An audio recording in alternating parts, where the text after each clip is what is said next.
ইচ্ছে করে একলব্যকে ফাঁসিয়েছে এই প্রমাণটা দেখা মাত্রই একলব্য নিজে আইরিকে ঘাড় ধাক্কা দিয়ে বসু বাড়ি থেকে বের করে দেয়। বিস্তারিত জানতে ভিডিওটি সম্পূর্ণ দেখুন। রাঙা রুমের মধ্যে একলব্যকে বলে ওঠে, উড়ান বাবু তুই কোনো চিন্তা করিস না, এই পুজোর আগেই এই আইরি দিয়ে আমি এই বাড়ি থেকে বের করবো। আমার আর তোর মাঝে আমি কাউরে আসতে দেবো না। কথাটা শুনে একলব্য অনেক খুশি হয়ে যায় আর মুচকি এসে রাঙার দিকে তাকিয়ে থাকে। রাঙা তখন লজ্জা পেয়ে রুম থেকে বেরিয়ে যায়। এদিকে আইরি তার ঘরের মধ্যে তার ভাড়া করা লোকেদের সঙ্গে কথা বলতে থাকে। আইরি ফোনের মধ্যে বলতে থাকে, তোমাদের দিয়ে যে আমি একলব্য এবং আমার ভিডিওটা করেছি সেই কাজটা তোমরা খুব ভালো করে করেছো আর সেটা ভাইরাল হয়েছে খুব, সেই জন্য আমি এখন একলব্যের বাইরে থাকতে পারছি। কিন্তু এই রাঙাটা আমার এখন পথের কাটা, তোমাদের সাহায্য আমার আরেকবার লাগবে এই রাঙাকে এই দুনিয়া থেকে সরানোর জন্য। এর জন্য তোমরা মোটা অঙ্কের টাকা পাবে। এই সকল কথা রাঙা সেখানে এসে শুনে ফেলে আর সঙ্গে সঙ্গে তার ফোনের মধ্যে ভিডিও রেকর্ড করে নেয়। মনে মনে রাঙা বলতে থাকে, আইরি আমি আগে থেকে বুঝতে পেরেছিলাম তুই এই সকল কিছু করেছিস, এবার দেখ তোর পর্দা আমি সকলের সামনে কিভাবে ফাঁস করি। এই বলে রাঙা হাতে তালে মারতে মারতে আইরি রুমের মধ্যে ঢুকে পড়ে।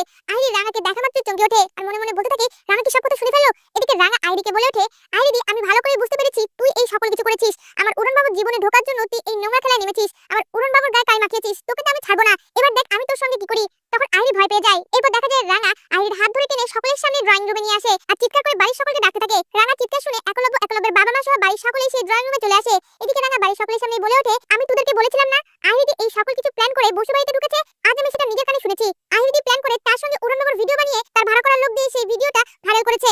এই কথা শুনে সবাই চমকে যায়। এদিকে আইরি নিজেকে নির্দোষ প্রমাণ করার জন্য নাটক শুরু করে দেয় আর বলতে থাকে, রাঙা সকল কথা মিথ্যে, রাঙা আমাকে এই বাড়ি থেকে বের করার জন্য এই প্ল্যান করেছে, আমাকে কোনোভাবেই রাঙা তুমি এই বাড়ি থেকে বের করতে পারবে না, আমি আমার অধিকার বুঝে নেব। তখনই রাঙা জোরে জোরে হাসতে থাকে। এরপর দেখা যায় রাঙা তার ফোনের ভিডিওটা একলব্য সহ বাড়ির সকলকে দেখায়। ভিডিওটার মধ্যে আইরি নিজের মুখে সকল কিছু স্বীকার করছে। এটা দেখে একলব্য অনেক রেগে গিয়ে সঙ্গে সঙ্গে